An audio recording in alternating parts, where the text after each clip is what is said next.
حضرت انس رضی اللہ تعالی عنہ روایت ہے کہ آپ نے فرمایا، رسول اللہ صلی اللہ علیہ وسلم نے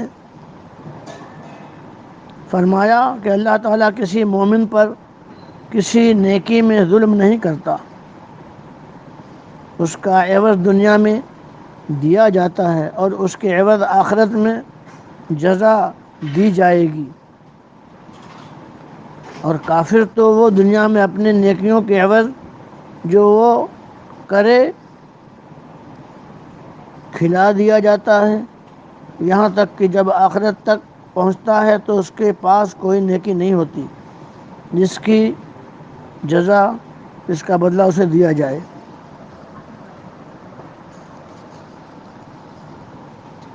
یعنی مومن کو اس کی نیکیوں کا فائدہ دنیا میں بھی ملتا ہے۔ رب تبارک و تعالیٰ فرماتا ہے، اعوذ باللہ من الشیطان الرجیم، ومن یتق اللہ یجعل له مخرجا ویرزق من حیث لا یحتسب۔ تقوی کی برکت سے ہر آفت سے نجات، رزق میں فراخی، عزت و عظمت سے ملتی ہے۔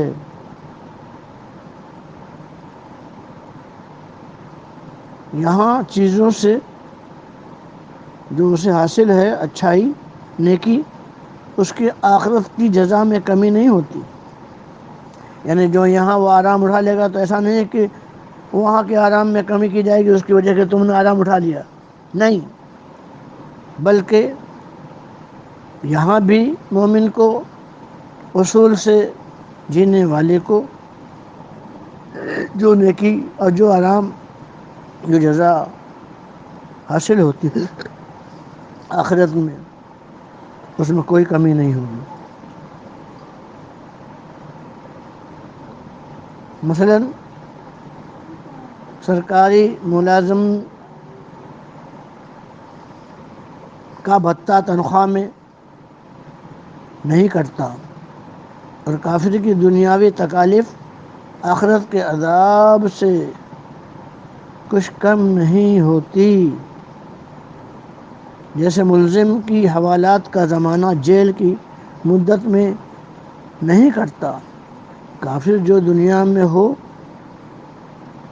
دھوپ، غذا پانی وغیرہ کھا پی لیتا ہے، وہ اس کی نیکیوں کے حساب میں آ جاتا ہے، جب آخرت میں پہنچے گا تو اس کا حساب صاف ہو چکا ہوگا، وہاں کچھ نہ پائے گا۔ مومن دنیا میں قانون سے کھاتا پیتا ہے، آخرت میں محبت سے اجر پائے گا۔ قانون میں حساب ہے، محبت میں بے حسابی۔ ہوٹل میں کھانا حساب سے ملتا ہے، دعوت میں بغیر حساب کے کھاتے پیتے ہیں جتنا چاہیں، کیونکہ ہوٹل قانون کی جگہ ہے اور دعوت محبت کے ظہور کا مقام ہے۔ مومن کی دنیاوی تکالیف اس کے گناہوں کا کفارہ بن جاتی ہے۔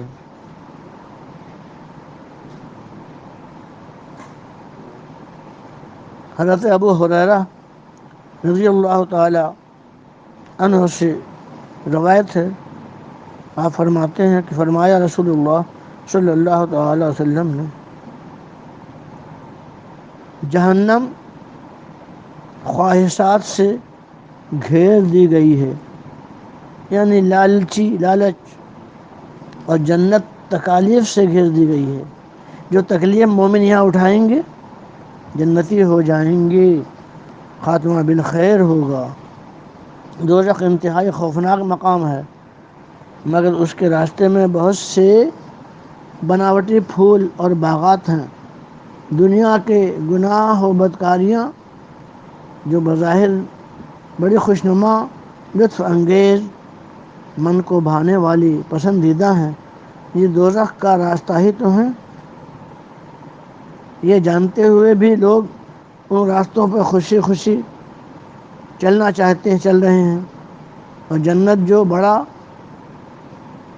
پھلدار باغ ہے، انتہائی حسین و خوبصورت مقام، اور ہر طرح کی راحت و آرام، عیش و عشرت اور تمام تر نعمتوں سے بھری جگہ ہے۔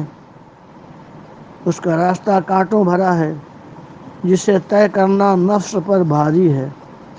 نماز، روزہ، حج و زکوٰۃ، جہاد، شہادت وغیرہ جنت کا راستہ ہی تو ہے۔ عبادتوں میں ہمیشگی اللہ و رسول جل شانہ عم نوالہ صلی اللہ تعالیٰ علیہ وسلم کی اطاعت اور فرما برداری، نفسانی اور ناجائز خواہشوں سے دوری واقعی مشقت کی چیزیں ہیں اور مشکل کام ہے، یہ جانتے ہوئے بھی کہ یہی چیزیں جنت میں لے جانے والی ہیں۔ کتنے لوگ یہ کام کرتے ہیں اور ان راہوں پر چلتے ہیں اور چلتے چلتے نیک اور نیک تر ہو جاتے ہیں، اللہ کے قریب ہو جاتے ہیں، اللہ والے کہلاتے ہیں۔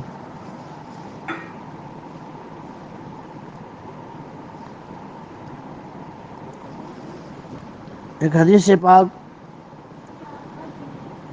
عن عمرو بن عوف، آپ نے فرمایا، حضرت عمرو بن عوف رضی اللہ تعالی عنہ نے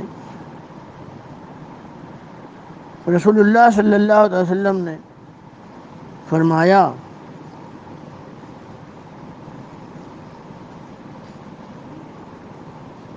خدا کی قسم میں تم پر فقیری سے خوف نہیں کرتا، لیکن میں تم پر اس سے خوف کرتا ہوں کہ تم دنیا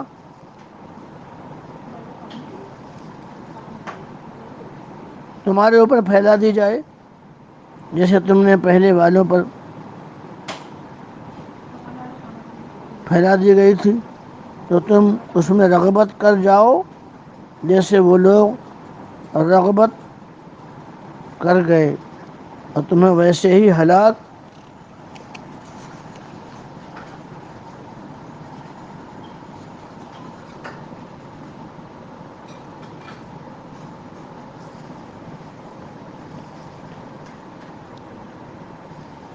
کر دے۔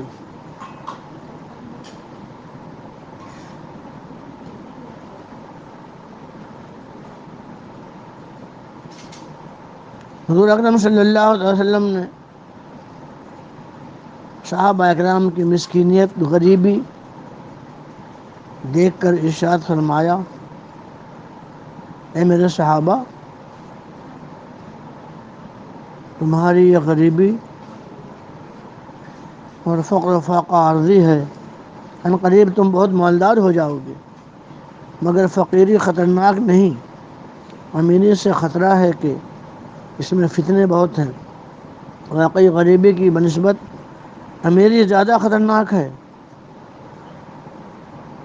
آج کے حالات کو دیکھا جا رہا ہے کہ امیر اکثر اور جلد بہک جا رہے ہیں، مگر غریب عموماً اپنے دین و مذہب و عقیدے سے جڑا ہوا ہے تو بھی صابر ہے۔ سرکار دو عالم صلی اللہ علیہ وسلم کا یہ فرمان صحابہ کرام کو ڈرانے اور احتیاط برتنے کے لیے ہے۔ اللہ تعالیٰ نے حضور اکرم صلی اللہ تعالیٰ وسلم کے صحابہ کو دنیاوی ناجائز رغبت اور ہلاکت، کفر و طغیان سے محفوظ رکھا ہے۔ وہ حضرت جتنے بھی تھے، بادشاہ ہو، امیر ہو کر بھی دنیا میں پھنسے نہیں۔ حضرت عمر رضی اللہ تعالی عنہ کے پاس اپنی خلافت کے زمانے میں ایک ہی کرتا تھا پہننے کے لیے، جسے دھو دھو کر پہنتے تھے۔ حضرت ابو بکر رضی اللہ تعالی عنہ کے کفن کے لیے گھر میں کپڑا نہ تھا، پہنے ہوئے کپڑے دھو کر انہیں میں آپ کو کفن دیا گیا۔ حضرت علی رضی اللہ تعالیٰ عنہ نے اپنے زمانے خلافت میں فرمایا کہ میں اپنی تلوار بیچنا چاہتا ہوں، فروخت کرنا چاہتا ہوں کہ آج گھر کا خرچ چلا سکوں۔ وہ حضرات امیری میں فقیری کر گئے